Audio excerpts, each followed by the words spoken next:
তো ও বললো কি আচ্ছা ঠিক, তার কিন্তু কোনো কিছুর অভাব ছিল না। তো ওখানে যাওয়ার পর সে আনলো, আমিও আনলাম। তো প্রথমবার আমি আমার হাজবেন্ডকে নিয়ে যাই, আর তখন ওর হাজবেন্ডের সাথে ফার্স্ট আমাদের দেখা তাদের বাসায়। ওকে, তার হাজবেন্ডের সাথে দেখা, তো সে তো মানে ওরকম ভাবেই খুব দেখতেও খুব হ্যান্ডসাম ছিল। তো ওখানে ফার্স্টে দেখা, আমি আর ততটা তাকে ইয়ে করিনি। কথা বলতেছি কোথায় যাবেন, তখন ও আমাকে ভাবি ভাবি বলতেছে, ভাবি আপনার এই কাজটা আপনার কি করতে পারবেন, কি করেন না করেন আপনারা আর কোনো কাজ খুঁজে পান না। মানে আমাদের প্ল্যান ছিল নতুন একটা বিজনেস করা, রাইট? সেটা বা ফোন থেকে কিছু ইয়ে করে। আচ্ছা, লতার হাজবেন্ডের নামটা কি ছিল? মাসুদ। মাসুদ। মানে মাসুদ আপনাদেরকে বলছে ভাবি কি সব করতে চান এগুলো তো পাবেন না করেন, আমি তো কিছু বুঝি না। বাট মাসুদ আপনার দৃষ্টিতে প্রথম দেখাতে হ্যান্ডসাম ছিল। তারপর হলো কি যে তখন আমরা গেলাম, আমার হাজবেন্ড ওরা দুজন গেল বাইকে, আর আমরা রিক্সা করে ওইখানে গেলাম। তো ওখান থেকে তাদের সাথে কথাবার্তা বলে তারা উনি আমাদের পরের দিন আমাদের কিছু কাপড় দিল, যেগুলো আপনারা করাই নিয়ে আসবেন। তো আস্তে আস্তে দেখা যায় সেই বেশি করতো, আমি এটাতে নিয়ে আমি এত লুক পাবো কোথায়, আমি কম রাখতাম, আমি নিজে করতাম। তারপরে আমার এখানে একটা মেয়ে ছিল, ওকে দিয়ে করাতাম।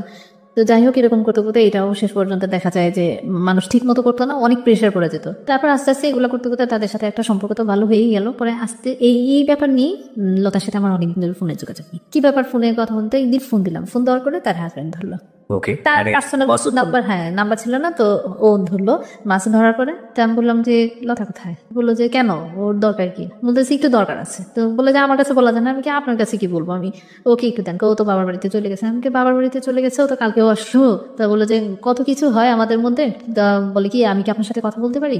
মাসুদ আপনাকে বলছি যে আপনার সঙ্গে কথা বলতে পারে কিনা। ওকে, তখন আমি বললাম যে আপনি আমার সাথে কি একটু কথা বলবেন, না আপনাকে না আপনার সাথে কথা বলতে ভালো লাগে, তো কথা বলতে ভালো লাগে, আপনাকে ভালো লাগে এসে আমি কি উল্টাপাল্টা কথা বলেন ভাইয়া, আপনি এগুলো কি বলছেন বলা আপনার মানায়।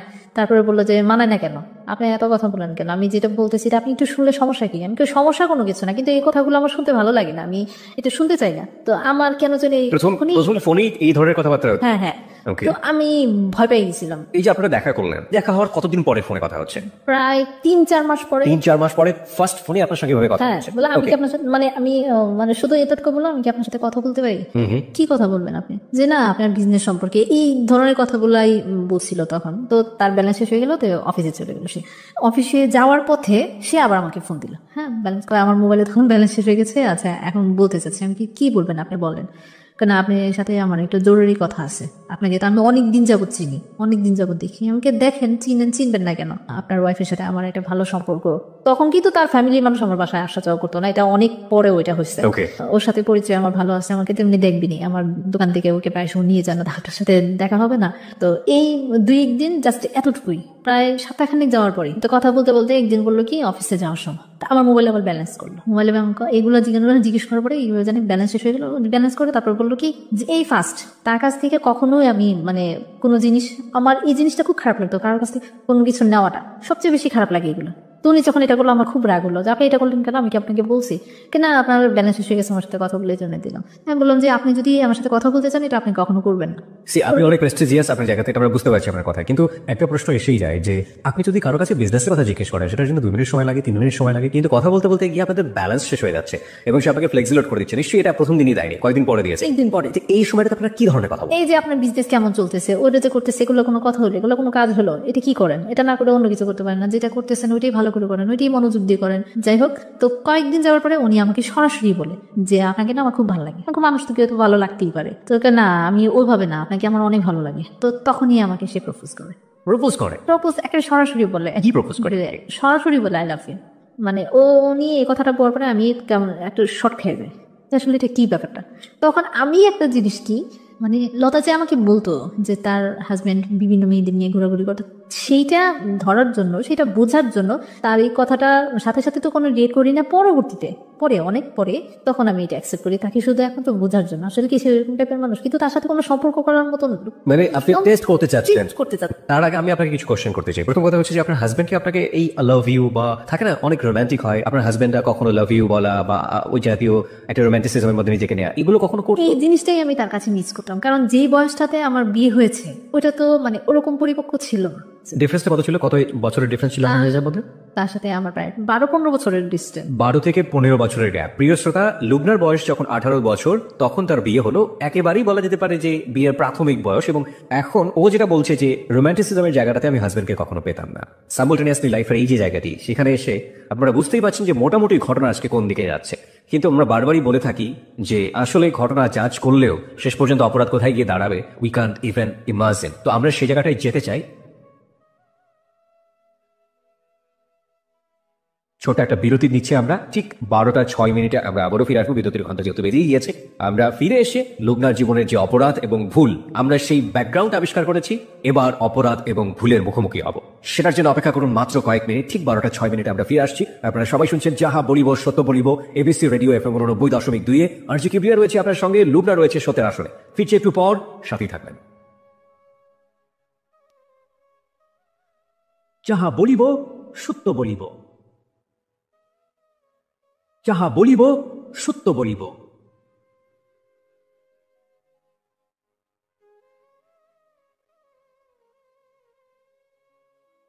প্রিয় শ্রোতা, 12:06 হচ্ছে সময়। আমরা সংবাদের বিরতির পরপরই আবারও ফিরে এসেছি যাহা বলিব সত্য বলিবতে। আপনি শুনছেন আরজি কিবরিয়াকে, এবং আরজি কিবরিয়ার সঙ্গে রয়েছে আরজি কিবরিয়া টিম, আরজি সুমন ও সাউন্ড এডিটর মঞ্জু। এবং আমাদের সঙ্গে আজকে সত্যের আসনে রয়েছে লুবনা, তার জীবনের অপ্রিয় সত্যগুলো নিয়ে। অপ্রিয় সত্যের ব্যাকগ্রাউন্ড আমরা আবিষ্কার করেছি 11টা থেকে 12টার মধ্যে। এই পর্যায়ে আমরা একেবারে অপরাধ আর ভুলের মুখোমুখি হব। আর আপনাদের সবাইকে বলছি, আপনারা যদি লুবনাকে দেখতে চান চলে আসতে পারেন আমাদের ফেসবুকে। আমাদের ফেসবুকের ঠিকানা facebook.com/ABC Radio FM 89.2। ওখানে গিয়ে আপনি যে লিঙ্কটা পাবেন সেখানে লাইক দিলে আপনি সঙ্গে সঙ্গে এই ছবি দেখতে পাবেন এবং ওখানকার মেম্বার হয়ে যাবেন, আমাদের এবিসি রেডিওর মেম্বার হয়ে যাবেন। ওকে লুবনা, ফিরছি আপনার কাছে। আপনি যে জায়গাটিতে ছিলেন, যে আপনি এক ধরনের টেস্ট করতে চাইলেন যে আসলেই লতা সত্য বলেছিল কিনা, সেটার জন্য আপনি এগ্রি করে নিলেন যে okay I love you too, right? হ্যাঁ, অনেকদিন পরেই হয়েছিল। যাই হোক, আমার কাছ থেকে এটা অনেকদিন পরে ব্যাক করি। জি। তো এইভাবেই আমাদের দিন চলতে থেকে, কথা বলতে থাকি, ছেলে মেয়েদের নিয়ে কথা হয়। আর ও তখন বেশি বেশি লতাকে আমার দোকানে মানে পাঠাতো, মানে আসলেই সে নিয়ে যেতে পারবে, নিয়ে যাওয়ার ছিল আমাকে দেখে যেতে পারবে। ওকে। হ্যাঁ, তো আমাকে অনেক ফোর্স করতো মানে বাইরে যাওয়ার জন্য, চলো বেড়ায় আসি, ঘুরে আসি। সে আবার লতার কাছ থেকে আমার ফ্যামিলি ব্যাকগ্রাউন্ডটা জানলো যে আমার হাজবেন্ড কিরকম সে। তো আমি যেহেতু ওর কাছে সবকিছু বলতাম, তো ও যখন ওদের স্বাভাবিক সে এত কষ্ট থাকে, সে এরকম করে, এটা স্বাভাবিক আমাদের। হ্যাঁ, জেনে গিয়েছিল। জেনে যাওয়ার পরে এক তো আমাকে তার ভালো লাগে, তারপরে আবার সে এই জিনিসগুলো জানতে পারলো, তার মধ্যে সে আমার প্রতি আরো বেশি দুর্বল হয়ে গেল। তো সে আমাকে বলার পরে অনেকদিন পরে আমি তাকে টেস্ট করানোর জন্য, তো আস্তে আস্তে তার সাথে কথা বলতে বলতে আমিও একসময় বললাম। তো ও আসতো, দেখতাম, মানে আমি প্রথম আগে তো যেতাম যে বান্ধবীর হাজবেন্ড, সালাম দিতাম, কথা বলতাম। তো ও আসলে সালাম দিতে, কথা বলতে কি ব্যাপার, মানে তখন সে থাকতো সাথে, তো ভালোভাবে কথা বলতাম। পরবর্তীতে যখন আমি এটা বলার পরে আমার ভয় লাগতো তার সামনে যেতে, মানে কেমন আনইজি ফিল করতাম, মানে খুব লজ্জাও লাগতো যে যাওয়াটা। যাই হোক, তো এইভাবে করতে করতে তো একদিন ফোনে বললাম যে কি ব্যাপার, আমি তো ওকে আনতে যাই, এটা তো তোমাকে দেখার জন্য।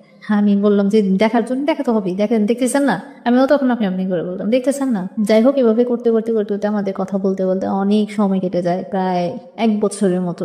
শুধু কথাই বলেছে? হ্যাঁ, কথা। আচ্ছা, এই কথাগুলো বলতেন কখন? রাতের বেলা তো বলার সুযোগ ছিল না, কারণ হাজবেন্ড ছিল। যখন দোকানে থাকতাম, দোকানের সময়টা বলতেন? অফিসে থাকতো, ওকে, তখন ফোন করতাম। দিনের বেলাতেই? হ্যাঁ, দিনের বেলা। ওকে। আবার নটা শেষ করে কাছে থাকতাম, বাসায় যেতেন? হ্যাঁ, বান্ধবী। মানে হ্যাঁ, 1 বছরের মধ্যে তাদের ফ্যামিলি ভাবে সম্পর্কটা এমন ভাবে হয়েছে, মানে নিজেদের রক্তের সম্পর্ক মনে হয় নিজেদের আত্মীয়তার মধ্যে। এর মধ্যে লতা আপনাকে কোনো সন্দেহ করে না? না, সে কখনোই আমাকে কোনো ব্যাপারে মানে সন্দেহ করতো না।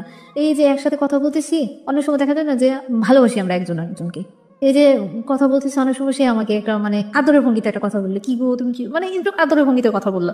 তো তখন লতা নাই, ও তো মানে বিশ্বাস করে বিলিভ করে, ওই যে আমরা ড্রয়িং রুমে বসে আছি, টিভি দেখতেছি, যখন তাদের বাসায় গেলাম, বাসায় যাওয়া আসা শুরু হলো, ও যখন চলে যেত তখন ও এসে আমার হাতটা ধরতো বা কথা বলতো, এরকম মানে কথা বলতাম একজনের, মানে ওরকম ভাবেই কথা বলতো। মানে লতা পাশের রুমে থাকা অবস্থায় এই কাজটা হতো? হ্যাঁ, তো ওরকম ভাবে কোনো ওরকম খারাপ কোনো কথা ওর তখন আমাদের মধ্যে হতো না, ওরকম ভাবে না। আপনি যেটা বলছিলেন যে আপনি প্রথমে টেস্ট করার জন্য আপনি এগ্রি করে ফেলেন যে ঠিক আছে আমিও লাভ করি, কিন্তু 1 বছরের সম্পর্কের কথা বলছেন। 1 বছরের টার্গেটটা ওরকমই, তখনও কিন্তু ওরকমই ছিল, 1 বছর ধরে এরকম। হ্যাঁ, আমার টার্গেটটা আসলে আমি ওরকম ভাবে একটু স্ট্রংলি, মোটামুটি মানে একটু স্ট্রং ছিলাম। আর আরেকটা ব্যাপার হচ্ছে কি, যেহেতু আমি মেল পার্সন, আমার বাচ্চা আছে, হাজবেন্ড আছে, এগুলো নিয়ে কথা সবসময় এই মাথায় থাকতো, এটা যে আমি একটু কনফিউশন থেকে আমাদের শ্রোতাদেরকে দূরে নিয়ে আসতে চাই। প্রত্যেকটা সম্পর্কের একটা গোল থাকে।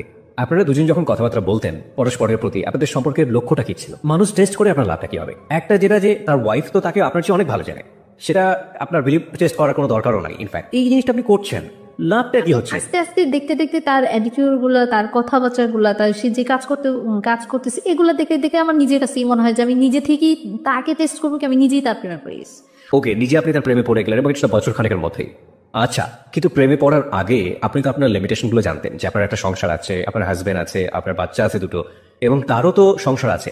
দুজনেই আপনার সম্পর্কে খুব ভালো জানতেন, কিন্তু আপনারা কি চাইতেন? মানে কথা বলতে ভালো লাগতেছে, ভালোবাসতেছি, যা ভালো লাগছে আপনারা সেটা করে যাচ্ছেন। হ্যাঁ সেটাই কথা বলতে যাচ্ছি, মানে করে যাচ্ছি। ঠিক আছে, হয়তো আমি আমার হাজবেন্ডকে নিয়ে কখনো বেড়াতে যেতে পারতাম, সে কোথাও এই মানে 6-7 বছর ঢাকা থেকেছি, কোথাও নিয়ে যায় না, ছেলে মেয়েদের নিয়ে চলো একটু বেড়াতে যায়, এই জিনিসগুলো তার মধ্যে ছিল না। ওকে, ঠিক আছে, তো মাঝে মধ্যে যখন বলতো যে আজকে ফ্রি আসো চলো একটু বেড়াতে যাই, ও বলতো। ঘুরে আসে। হ্যাঁ, তো আমিও আচ্ছা, আপনি কি কখনো জিজ্ঞেস করছেন তুমি তোমার ওয়াইফ কে বেড়াতে নিয়ে যাও কিনা? আমার ভালো লাগে না। ও বলতো ভালো লাগে না। হ্যাঁ। ভেরি ভেরি ইম্পর্টেন্ট পয়েন্ট প্রিয় শ্রোতা, সেটা হচ্ছে যে ওনার কিন্তু বেড়ানোর অভ্যাসটা মনের মধ্যে আছে, এবং সেটা আলটিমেটলি নিজের ওয়াইফের সাথে উনি প্র্যাকটিস করছেন না। কেন করছেন না সেটা অন্যরকম একটা ব্যাখ্যা থাকতে পারে। আচ্ছা, আপনার হাজবেন্ড যদি আপনাকে বেড়াতে নিয়ে যেত, বা আপনার হাজবেন্ড যদি আপনাকে ওই যে খুব রোমান্টিক একটা মোমেন্টে বলতো আমি তোমাকে অনেক ভালোবাসি, তাহলে কি এই মানুষটার আপনার জীবনে কোনো প্রয়োজন থাকতো? কোনো ঘটনাই ঘটতো না তখন, কোনো ঘটনাই ঘটতো না। ওরকম একটা প্রত্যেকটা মেয়ের জীবনে যেরকম চায়, হয়তো সম্পূর্ণ না, কিছুটা হলো। আর সবচেয়ে বড় কথা হলো কি, আমাদের যুগে মেয়েরা আমরা চাই যেটা, যে আমার হাজবেন্ডের টাকা পয়সা থাকবে, মানে ওরকম যেটা আমি চলতে পারি, কারো কাছে যেন হাত পাততে না হয়, ফ্যামিলির কাছে এরকম হাত পাতে কিন্তু কোনো মেয়েই চায় না যে বিয়ের পর আবার ফ্যামিলির কাছে হাত পাতা।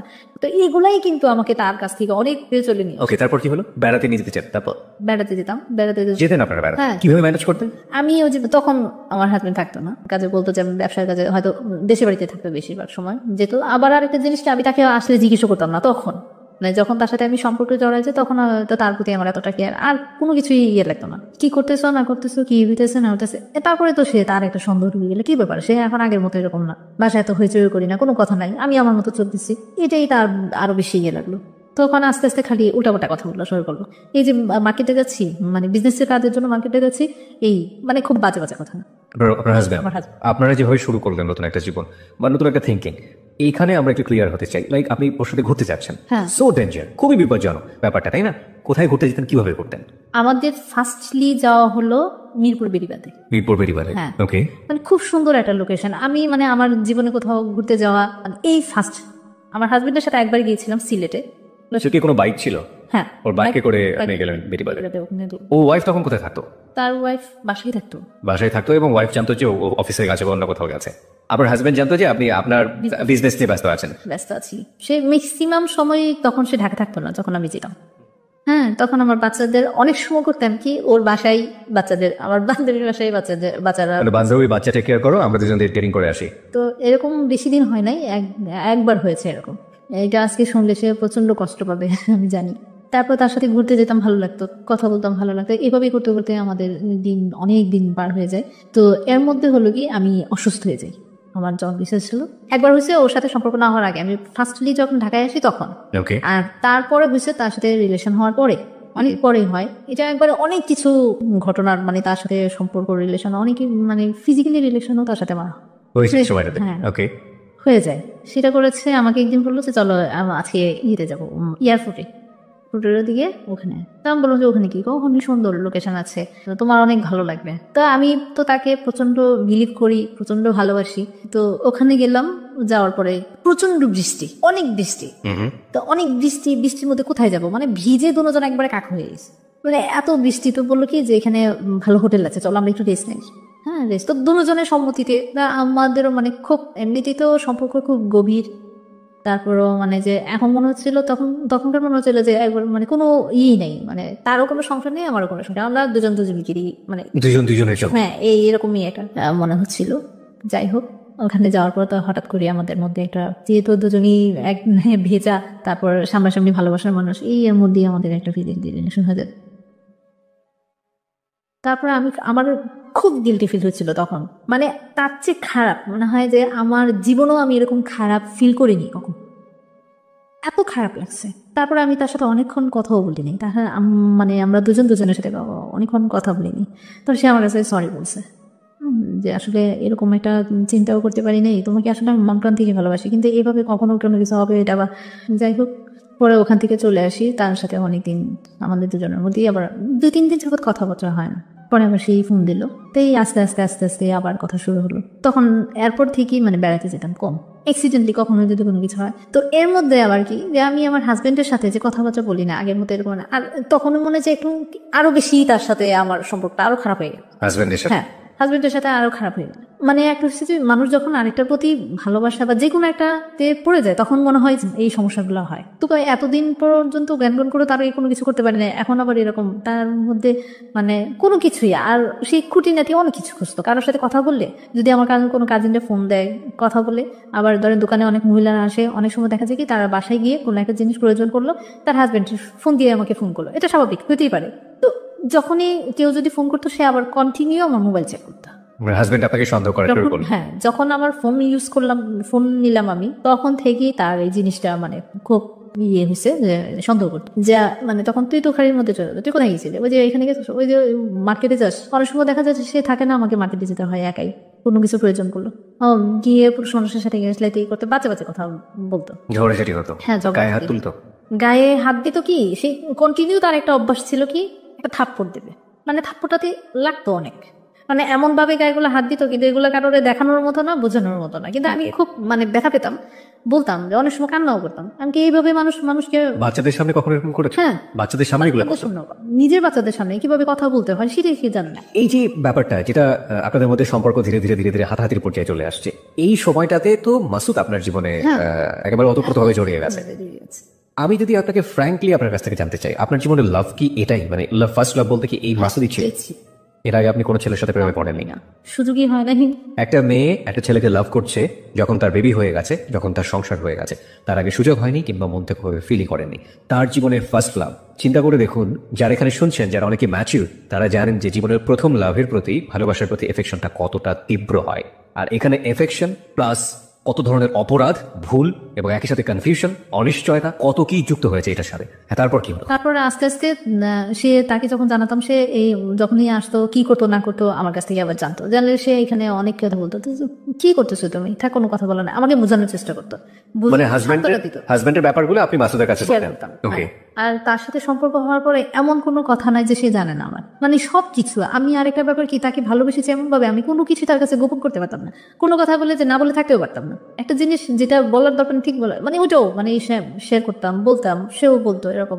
মানে সেও মনে হয় যে বাসায় বেশি সে তার কথা, এমন কথা আমি জানি তার ওয়াইফ মনে আজ পর্যন্ত জানেন। মানে আমি যেরকম ভাবে চেয়েছিলাম আমার একটা লাইফ পার্টনার, সেও মনে হয় এরকম ভাবে এটা চেয়েছে, সে সবসময় বলতো। ওকে, তার ওয়াইফ কি তার লাভ ম্যারেজ ছিল? তার ওয়াইফের সাথে তার লাভ ম্যারেজ ছিল। এটা কেমন ধরনের লাভ ম্যারেজ আরেকটা বলি, সে ওয়াইফ তাকে পছন্দ করতো কিন্তু সে আসলে একটা চাপে পড়ে বিয়েটা করছে, যেটা আমি it was his point of view, মানে সে আপনাকে হয়ে বলেছে, but it was love marriage. Okay fine, আমরা এটা জাস্টিফাই করতে যাবো না, বাট এটা লাভ ম্যারেজ ছিল। ওকে, নেসেসিটি নোজ নো ল, প্রয়োজন কোনো আইন মানে না, নিয়ম মানে না, ঠিক জানি না, তবে সেই প্রয়োজনটা যদি নন এথিক্যাল হয়, সেই প্রয়োজনটা যদি অন্যায় হয়, সেই প্রয়োজনটা যদি এমন হয় যে কারো কাছে সেটা নিজেকে গিলটি, দোষী এবং অপরাধী করে দেবে নিজের বিবেকের কাছে, তবে সেই প্রয়োজনের কাছ থেকে দূরে থাকাটাও কিন্তু অনেক বড় একটা প্রয়োজন। হ্যাঁ, তারপর কি হলো? তারপর সবসময় শেয়ার করতাম নিজেদের সব পার্সোনাল ব্যাপারগুলি আমার, তো আমাকে সবসময় সান্ত্বনা দিত, বোঝাতো। আরেকটা ব্যাপার কি যে ও আমাকে আসলে পরে লাইফ পার্টনারের মতোই সে আমাকে দেখা শুরু করলো, যে আমি বিয়ে করবো তোমাকে, তুমি যদি তাকে ছেড়ে আসতে পারো আমি তোমাকে বিয়ে করবো, আমি তোমার সব দায়িত্ব নেবো। আমি বললাম যে এটা কখনোই সম্ভব, তোমাকে আমি ভালোবাসি সেটা ঠিক আছে, কিন্তু মানে এক পর্যায়ে দুজন এক ধরনের ডিসিশনই নিলাম। কিন্তু তার মধ্যে আমার বান্ধবীর একটা বেবি হলো, ফার্স্ট বেবি প্রায় 3 থেকে 4 বছর পরে। তার বিয়ে 3 থেকে 4 বছর পরে বেবি হলো? হ্যাঁ, কনসেপ্ট করে তারপরে মানে আমার সাথে সম্পর্ক পরেই, তাদের অনেক পরেই তার মাসুদ বাবা হলো। হ্যাঁ, লতা মা হলো। ওকে, তো ওর এই সম্পূর্ণ জিনিস আমার উপর দিয়ে গেল। মানে আমি তাকে, তখন তো লতা আমাকে প্রচন্ড বিলিভ করতো, মনে হয় যে তার ফ্যামিলির মানুষ, তার শ্বশুর বাড়ির মানুষ একদিকে, আমি একদিকে, যে কোনো জিনিসে ওকে ডাকো, ওকে আনো, মানে তার প্রতিও যেন আমার একটা অন্যরকম মায়া ছিল লতার প্রতি। হ্যাঁ, লতার। ওকে, তো ওই সবকিছু হসপিটালে নিয়ে এডমিশন করালাম, ওখানে তাকে দিয়ে আসা, কিন্তু রাতে কখনো থাকিনি, এমনি আসা যাওয়া, ওই 2-3 বাজারে তাকে দেখে আসতাম, এটা স্বাভাবিক, যেটা একটা সম্পর্ক ভালো, সেই আমাকে নিয়ে যেত। হ্যাঁ, মাকে নিয়ে যেত। অনেক সময় বলতো যে আজকে কি যাবা, তো বলছে হ্যাঁ, ওর একটু দেখে আসি, ঠিক আছে তুমি আসো, এদিকে আমি নিয়ে যেত। এক তো তার সাথে ঘোরা, আর মানে ঘোরা কি ওই পর্যন্তই, তো প্রায় সময় ও আমাকে নিয়ে যেত। তারপরে কন্টিনিউ তো তাদের সাথে আসা যাওয়া, বাসায় আসা যাওয়া, আমাদের বাসায় আসতো, তাদের এখানেও যেতাম, এরকম করতে করতে অনেক সময় এর মধ্যে যে একটা কথা বলো না, রত বেচা হলো কল্লাও দেখা হলো। মানে ভালোবাসার সম্পর্কটা এরকম ছিল যে ওই যে আমিও তখন বলে যে ওইখানে গেলে হয়তো দেখতে পাবো, মানে সে আছে বাসায়, কোথায় আছে বাসায় আছি, আজও বাসায় আচ্ছা আজকে চলে আসো। এই বিকালের দিকে আবার আমার এক ননদ আসে বেড়াতে, আপনারা যে ফ্রিকোয়েন্টলি কথা বলছেন এটা কি লতা জানতে পারে ওই সময়টাতে? ও তার সামনে আবার অনেক সময় কথা বলতাম, মানে লোকের সামনে। এটা লতা কিভাবে নিত? না এটা কোনো ভালোবাসার কথা ছিল না, অনেক দুষ্টামি, লুডো খেলতাম তাদের বাসায়, এখানে কোনো মাইন্ড করার মতো কোনো কাজও করতাম না, আর মাইন্ড করার মতো কোনো কিছু হতো না। যাই হোক, এটা আস্তে আস্তে যখন এগোতে থাকে আমাদের সম্পর্কটা এরকম গভীর হতে থাকে। লাস্টে যখন ওর সাথে এই সম্পর্ক থাকাকালীনই আমি অসুস্থ হয়ে যাই। অসুস্থ হওয়ার পরে তখন আমি আর নিজেকে কেয়ার করতে পারতেছিলাম না, তখন সবকিছু বন্ধ করে আমি আমার বাড়িতে চলে যাই, দেশের বাড়িতে। আমার আম্মা আসছিল, সে আমাকে ওরকম ভাবে মানে ডাক্তার ট্রিটমেন্টও করতে পারতেছি না, মানে একবার মরণাপন্ন অবস্থা। তো আমি দেশের বাড়িতে চলে যাই। যাওয়ার পরে এক তো তার সাথে ঝগড়াঝাটি, এখন বুঝি কি যে আমি আর পারবো না তার সাথে, তো বাড়িতে চলে যাই। ওখানে যাওয়ার পরে সম্পূর্ণ ডিপেন্ডেন্ট হয়ে গেলাম আমার ফ্যামিলির উপর। ভাইয়া আছে, ওরা সম্পূর্ণ নিল। তো ওখান থেকে সুস্থ হওয়ার পরে আমি আর আসতে চাইলাম না, আমি আর মানে ব্যাক করতে চাচ্ছি না আমার হাজব্যান্ডের কাছে, যে আমার আর ভালো লাগে না জীবন। বললাম যে তুমি যদি কোনো কিছু না করো তাহলে আমি এক ছাদের নিচে তোমার সাথে থাকা সম্ভব না। যাই হোক, এগুলো নিয়ে যেতে যেতে আমাদের প্রায় 3 বছর কেটে গেল। আমি বাড়িতে, হ্যাঁ, আমার ছেলে মেয়েকে নিয়ে ওখানে ভর্তি করা দিই। তো এদিকে আবার হলো কি যে মাসুদ আমাকে দেখতে পারে না, যার জন্য সে একবার পাগল হয়ে গেছে। তার সাথে আমার আর দেখা হয় না। 1 বছর তার সাথে আমার আর কোনো দেখা হয় না আর কি। 1 বছর মাসুদের সাথে কোনো যোগাযোগ নেই? হয় না, যোগাযোগ হয়, ফোনে কথা হয়, দেখা হয় না, কারণ আমি ঢাকায় আসি না, দেখা হয় না। এর মধ্যে মাঝখানে একবার এসে আমি শুধু আমার জিনিসপত্রগুলো আমি নিয়ে গেছিলাম, আমার বাসা টাসা সব ছেড়ে দিয়েছিলাম। ছেড়ে দিয়ে ওখানে আমার দোকানের সবকিছু নিয়ে আমি বাড়িতে চলে যাই। তো তখনই তার সাথে দেখা হয়, তাদের বাসায় যাওয়া হয়, একদিন থাকাও হয় তাদের বাসায়। পরবর্তীতে যখন বাড়িতে যায়, এর মধ্যে আমার হাজবেন্ডকে নিয়ে বসা হয়। বসা হওয়ার পরে তার সাথে অনেক রাগারাগি হয়, আমাদের ফ্যামিলির মানুষও অ্যাডজাস্ট করতে পারতেছে না। পরে এক পর্যায়ে আমি ডিসিশন নিয়ে নিলাম, তোমার সাথে থাকবো না, আমি সেপারেশনে দিই। তারপরে আমি অনেক কিছু হওয়ার পরে এখানে তাকে আমি সেপারেশন দিতে। তো এদিকে হলো কি যে যখন মাসুদ জিনিসটা জানতে পারলো যে আমি সেপারেশন হয়ে গেছি। সেপারেশন মানে কি ডিভোর্স দিয়ে দিলেন? হ্যাঁ, ফ্যামিলির মানুষের উপর আমি ডিপেন্ডেন্ট, তাহলে এই লোকের সাথে থেকে লাভ কি? আমি জানতে চাই আপনার কাছে এই মুহূর্তে যে আপনার জীবনে যদি ওই মুহূর্তে আপনার লাভ যেটাকে বলছেন মাসুদ, অ্যাডাল্ট্রি বা পরকীয়া যে সম্পর্কটা, এটা যদি না থাকতো আপনি কি পারতেন আপনার হাজবেন্ডকে ডিভোর্স করতে? না। This is another important point, প্রিয় শ্রোতা। যত কষ্টই হোক, হ্যাঁ বলছিলেন যেটা, যত কষ্টই হোক আমি হয়তো তার কাছেই আমি থাকতাম, কিন্তু এই এত বড় ডিসিশন আমি নিতাম না। এই ডিসিশনটা নেবার পেছনে মাসুদ কি আপনাকে কোনো না কোনো ভাবে ইনফ্লুয়েন্স করেছে? না, সে কখনই করে না। আপনি কেন করলেন এটা? আমি তাকে মানে আর ওই ভালোবাসাতে জড়ায় পড়াতে তার প্রতি এতটাই মানে আমি আসক্ত হয়ে গেছি যে আমার ওর প্রতি আর কোনো ফিলিংসই আর কাজ করছে না। ফিলিংসই এটা আগেও ছিল না, এখন এটাকে মন থেকে মাথা থেকে সবকিছু থেকে এটা দূরে সরে গেছে। ওকে, তো ডিভোর্স আপনি দিলেন, আপনার হাজবেন্ড কি বলছিল ওই মুহূর্তে? মানতে পারছিল সে? না, ও তো ছিল না তখন। আমি এটা করে থেকে করে পেপারস পাঠিয়ে দিয়েছিলাম। তো আমরা জানতো না? না জান। যখন জানলো তখন কি করলো? তখন সে এসে অনেক কান্নাকাটি করো। এর মধ্যে তো আমাদের বাসায় যায়, যাবো বললো যে তুমি এই কাজটা করো না, এটা কেন করছো, আমি এটা মানি না। ওখানে এসে সে আমার মামাদের সবাইকে ফোন করে বলতো সে যেন আমার কাছ থেকে দূরে না যায়, আমি আগের মতো হয়ে যাবো, আমি ঠিক হয়ে যাবো, আমি আর আগের মতো এরকম কান্নাকাটি করছে, অনেক কান্নাকাটি করছে। কিন্তু আমার আসলে একেবারে খারাপ লাগছে কি যে ওই সময় কিন্তু ফিলিংসই কাজ করেন। ফিলিংসটাই, তার প্রতি আমার কোনো ফিলিংসই কাজ করতো না। ছেলে মেয়েটা কার সঙ্গে ছিল? আমার সাথেই ছিল। ছেলে মেয়েদেরকে আপনি কি বোঝান? আমি তাদেরকে তেমন কোনো কিছু বোঝাতে হতো না, এই কারণে হতো না কারণ সে তো যা করতো আমার গায়ে হাত দিত, আমাকে গালিগালাজ করতো, ওরা তো বাচ্চারা সব চোখে টাকায় থাকতো, আমাকে মারতো এসে, ওরা যায় ধরতো। তারপরও আপনি আগলে থাকতেন যদি আপনার জীবনে মাসুদ না থাকতো। ওকে, তারপর তো এরকম করতে করতে তাকে আমি সেপারেশন হয়েছে। এটা সেপারেশন হওয়ার পরে আরো হলো জীবন অন্ধকার। এই মোমেন্টে মাসুদ আপনার সঙ্গে কি রোল প্লে করেছে? যখন আপনি সিদ্ধান্ত নিয়ে ফেললেন তখন মাসুদকে আপনাকে মেন্টালি সাপোর্টটা দিয়েছে? সে আমাকে মানে বলতো যে তুমি আসলে আর একটু চিন্তা ভাবনা করো। না, এমন হতো না যে সিদ্ধান্ত যদি নিয়ে ফেলেছে আর চেঞ্জ করা না, এরকম কোনো কিছু বলতো না? এরকম কোনো কিছু সে আমাকে এই ব্যাপারে কোনো সাপোর্ট করে নাই বা কোনো কথা ওই ব্যাপারে ডিভোর্সের ব্যাপারে সে আপনাকে না, কোনো এই সাপোর্ট ব্যাপারে কোনো দিন কোনো কথা বলে নাই সে। এটা আমার সম্পূর্ণ নিজে থেকেই, কারণ আমি ধরেন একটা নেশার মতো অ্যাডিক্টেড হয়ে গেছে, এই জন্যই মনে হয় এরকম ধরনের, এই জন্যই হয়েছে এই ডিসিশনকে।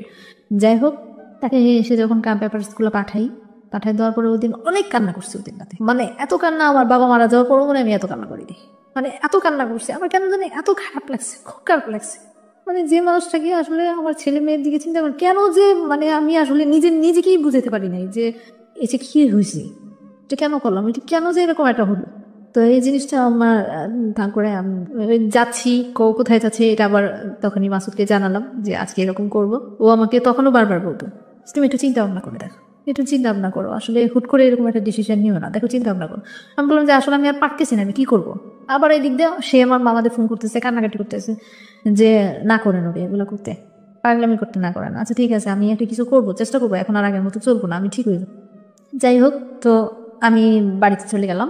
ডিভোর্সটা হয়েছে ঢাকা থেকে, তো বাড়িতে চলে গেলাম, বাড়িতে চলে যাওয়ার পরে তো এর মধ্যে আমি পড়াশোনা স্টার্ট করলাম, ওপেন ইউনিভার্সিটি থেকে উঠেছি। তো পড়াশোনা স্টার্ট করার পরে এগুলো সব খবর জানতো। তো আস্তে আস্তে সে করলো কি, যখনই তাকে এই পেপারসগুলো দিলাম তখনই সে আসলে মাস্টার ব্যাপারটা জানতো।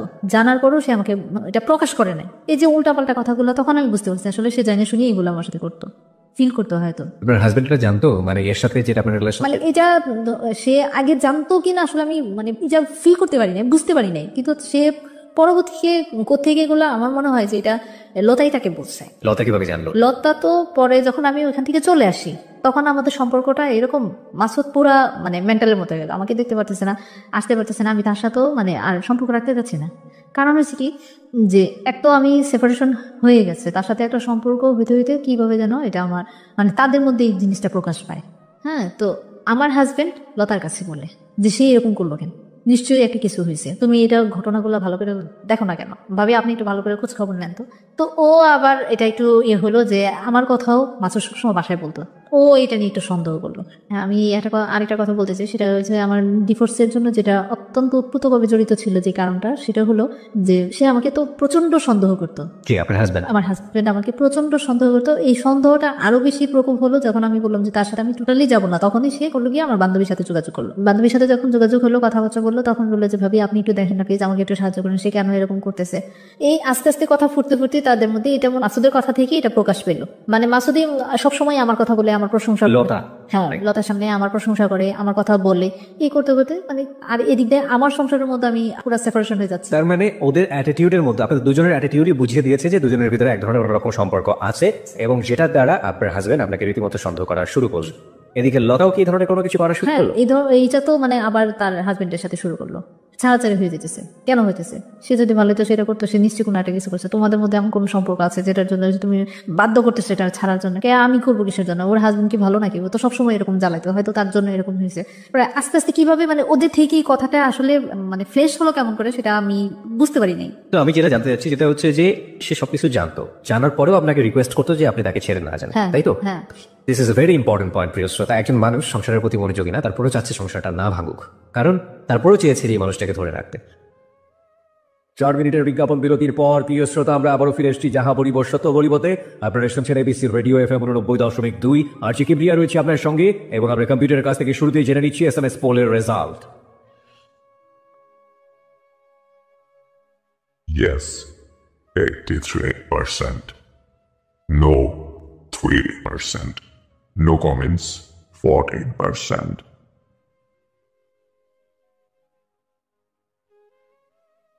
কম্পিউটার বলছে 83% ইয়েস, 3% হচ্ছে নো, এবং 14% হচ্ছে নো কমেন্টস। আজকের এই অপ্রিয় সত্যের লেভেলটি আমাদের এই জায়গাটা থেকে, এবং আমরা বলতে পারি যাহা বলিব সত্য বলিবর ইতিহাসে প্রথম এমন একটা সোশ্যাল প্রবলেম নিয়ে আমরা আজকে কথা বলছি, যেখানে আমি লুবনাকে থ্যাঙ্কস দিব অবশ্যই, যে লুবনার মতো অনেকেই রয়েছে এই সোসাইটিতে যারা এরকম ভুল করেন, এবং একই সাথে এই ভুলগুলোর পেছনে একটা শক্তিশালী ব্যাকগ্রাউন্ডে থাকে, যারা এই ভুলের দিকে ঠেলে দেন তারা অনেকেই আজকে সচেতন হবেন। অনেক হাজব্যান্ড এন্ড ওয়াইফ এখান থেকে অনেক কিছু শিখতে পারবেন, শুধু সন্দেহের জায়গাটুকু শিখবেন না। কারণ যে ফ্রেন্ডশিপের জায়গাতে এত বড় ধরনের অনৈতিক একটি সম্পর্কে জন্ম নিল, সেই ফ্রেন্ডশিপ শুধুমাত্র ফ্রেন্ডশিপও হতে পারে। সুতরাং ফ্রেন্ডশিপটাকে সন্দেহ করার কোনো সুযোগ নেই। আমরা ফিরতে চাই লুবনার কাছে, তবে তার আগে বলতে চাই যদি ওকে দেখতে চান চলে আসতে পারেন আমাদের ফেসবুকে। আমাদের ফেসবুকে ঠিকানা facebook.com/ABC Radio FM 89.2। আবার বলছি facebook.com/ABC Radio FM 89.2। ওখানে গিয়ে লাইক দেবার সঙ্গে সঙ্গে আপনি যাহা বলিব সত্য বলিবর মেম্বার হয়ে যাবেন। এবং প্রিয় শ্রোতা, আজকে এক্সপার্ট প্যানেল থেকে আমাদের সঙ্গে রয়েছেন ডক্টর তাজুল ইসলাম, যিনি জাতীয় মানসিক স্বাস্থ্য ইনস্টিটিউটের অ্যাসোসিয়েট প্রফেসর। তিনি পুরো অনুষ্ঠানটি শুনছেন, শেষে গিয়ে তিনি তার মূল্যবান মতামত আমাদেরকে জানিয়ে দেবেন। লুবনা, আপনার কাছে ফিরে আবারও, তারপর কি হলো? সেই কথাগুলো জানার পরে আমার ফ্যামিলিতে আস্তে আস্তে বলা শুরু করলো। আপনার হাজব্যান্ড? হ্যাঁ, আমার হাজবেন্ড। তখন তোর হাজব্যান্ড নেই, আছে কি? এইটা শোনানোর পরেই তাকে সেপারেশন করা। জানানোর পরে? জানানোর পরে এটা জানলো আমার ভাবি, জানলো, তারপরে মামাদের বাড়িতে সবাই। এখানে আরেকটা কথা বলতে কি, আপনি তখন কিভাবে ব্যাকআপ দিতেন? আপনি নিজের পক্ষে কি বলতেন তখন? আপনাকে চার্জ করতো না কেউ? হ্যাঁ, আর না, আমাকে কেউ জিজ্ঞেস করতো না, কারণ আমার ভাইয়ের বউ, এটা হলো আমাদের রিলেটিভের মধ্যে হয়েছে, আমার ভাই বিয়ে করছে, আমার খালাতো বোন, ও আমার ছোট ছিল, যার জন্য আমাকে এসে কোনো কিছু জিজ্ঞেস করতো না, আপা এরকম নাকি হয়েছে, মানে এরকম কোনো কিছু বলতো না, কেউ কোনো কথা বলতো না। কিন্তু আমি নিজে নিজে খুব খারাপ লাগতে লাগলো যে সবার চোখে সবাই জানে জিনিসটা, আমার কাছে খুব খারাপ লাগতো। আরো রটছে যে সে মানে আমাদের দেশের বাড়িতে চলে গেছে। আমি যখন তার সাথে এইটা কথা রটার পরে তার সাথে টোটালি কথা বলা বন্ধ করে দিছি। মানে এই মাসুদের সাথে? ওকে, যোগাযোগ বন্ধ করে দিছি যে না, আমি হয়তো একটা সম্পর্ক তখন থেকেই আমার খারাপ লাগা শুরু করলো কি যে আসলে মানে সবার আগে আসছে বান্ধবীর হাজবেন্ড, যার জন্য জিনিসটা মানে আমার মানে এতভাবে আমার হার্টে যায় লাগছে যা কল্পনার বাইরে। এখন যদি কোনো কিছু ঘটে তাহলে বলবো যে বান্ধবীর হাজবেন্ডের সাথে সম্পর্ক ছিল বিদায় তাকে ছাড়ছে। আর এমনিতেই তো এই কথাটা তো ভালো বলবে না কেউ, ভালো মেয়ে তো বলবেই না। যাই হোক, তো আমি চিন্তা করলাম কি যে এখন যদি আমি আসলে এটাতে যাই, এক তো এটা এত বড় একটা খারাপ হবে যা আমি আর মানতে পারতেছিলাম না। তো পরবর্তীতে তার সাথে আমি যোগাযোগ করা একবার টোটালি বন্ধ করে দিই। সে তো একবারে মানে একবার পাগলের মতো হয়ে গেছে। ওর ওয়াইফকে বলতেছে যে তুমি একটু ফোন করে বলো, তুমি যদি ফোন করে বলো তাহলে সে আমার সাথে কথা বলবে, নিলে কথা বলবে না। সে আমাকে ফোন করলো, বলে যে তুমি একটু ওর সাথে কথা বলো, তুমি জানো না তার অবস্থা এত, সে মানে কিরকম কষ্টে সে ছিল, যার জন্য তার ওয়াইফ আমাকে ফোন করে বললো যে তুমি তার সাথে একটু কথা বলো। তো এর আগে আমি কেন আরো তার প্রতি হলাম, তার ওয়াইফ আমাকে একবার ফোন করে বললো, আমার বান্ধবী আমাকে ফোন করে বললো কি যে তোমার কাছে আমি তার জীবন ভিক্ষা চাচ্ছি। ও মাই গড। হ্যাঁ, যে আসলে সে এতটা তোমার প্রতি উইক হয়ে গেছে, তোমাদের মধ্যে এরকম সম্পর্ক, তুমি তাকে ভুলে যাও, তাকে ছেড়ে দাও। তো তখন আমি তার সাথে আসলে কথাটা সে আমাকে বলার পর আমি তার কোনো কথাই বলতে পারিনি। আমার যে এত কান্না পাইছে, আমি তাকে বললাম যে তখন যে তুমি কোনো চিন্তা করো না। এই কথাটা সে আমাকে বলার পর আর বললো যে আমি তোমার কাছে তার জীবন বিক্রি চাচ্ছি, আমি তাকে অনেক ভালোবাসি, আমার একটা মেয়ে আছে, তুমি ওর জীবন থেকে সরে যাও, তুমি তার সাথে যোগাযোগ, সে যত কিছুই করুক তুমি তার সাথে কথা বলো না, ফোন করো না, কথা বললো না। আমার তো তখন প্রচন্ড কষ্ট হচ্ছিল। তখন আমি বললাম যে আমি চেষ্টা করবো, আমি আসলে তখন থেকে বললাম যে আমি আসলে তোমার সংসার ভাঙতে চাই নাই, চাইও না। কিন্তু তাকে আমরা দুজনকে অনেক ভালোবাসতাম। আসলে এটা এতটুকু পর্যন্ত কেন জড়ালো, কিভাবে জড়ালো, আসলে নিজেরও বুঝতে পারিনি। আপনার কখনো এরকম মনে হয় না যে লতার কাছ থেকে আপনার কিছুটা হলো শেখার আছে? আমি জানি যে আপনি অনেক হার্ড রিলেটিভ ফেস করছেন এবং আপনার সঙ্গে যা হচ্ছে সেটা অন্যায় সাংসারিকভাবে, কিন্তু লতার সঙ্গেও তো একই কাজই হচ্ছে। তারপরে তো লতা তার হাজবেন্ডকে ছাড়েনি। সে ছাড়েনি। এবং আপনার দুটো সন্তান, একটা ছেলে একটা মেয়ে।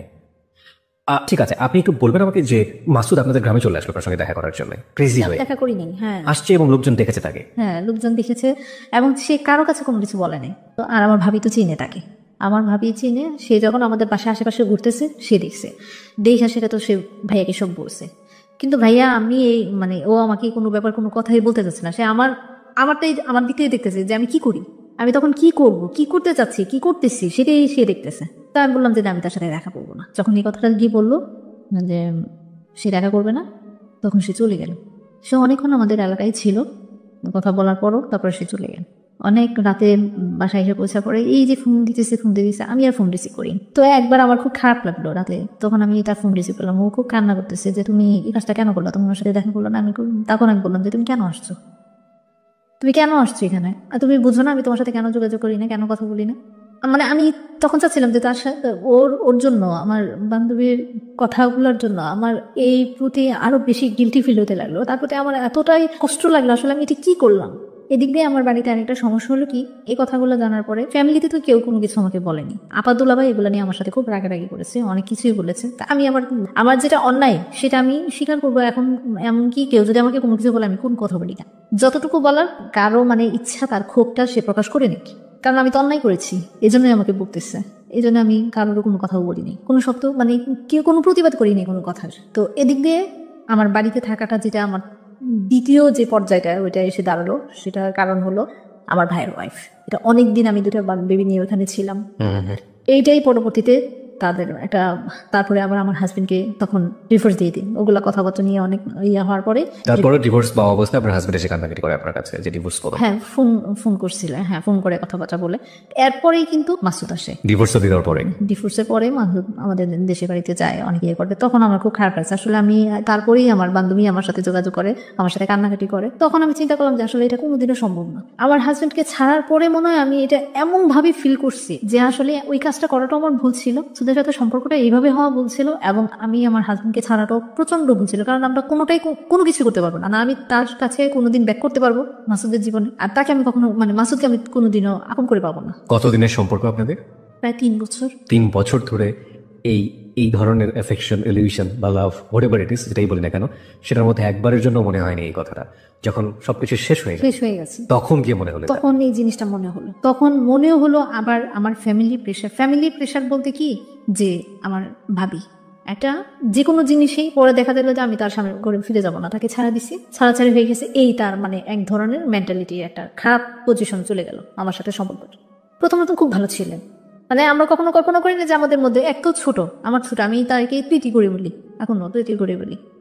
তো এরকম কোনো ইয়ে হয়তো সে উল্টাপাল্টা ভাইয়ের কাছে লাগানো শুরু করলো। ভাই এমনি কোনো কথা বলে না, বলে না বিদেশি কিছু কিছু জিনিস নিয়ে আমার সাথে মানে সংসারের মধ্যে একটা অশান্তির সৃষ্টি হয়ে গেল বিশাল।